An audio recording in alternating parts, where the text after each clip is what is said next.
If you've just upgraded your wheels and you're looking for some nuts to match, check out these brand new ones here from Street Pro. The nuts we have here are the shank and washer type, designed for wheels just like this Street Pro one here next to me. All of them are made from billet aluminium and they are cold forged, which is really important.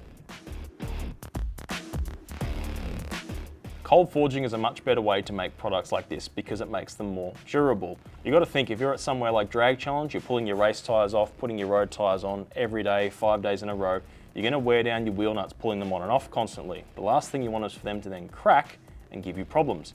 By cold forging these nuts, it makes them a lot more durable, so you can do stuff like that without having to worry about it. As you can see, there are two main styles to choose from. You can either get your natural silver here or a nice black as well. Out of the packet, they are open-ended, and that's to account for extended wheel studs. But if you don't have that and you want to clean up the look of them, you can also buy these caps separately. They screw right in, they make it look a lot nicer, and they'll also protect your wheel studs from dirt and grime.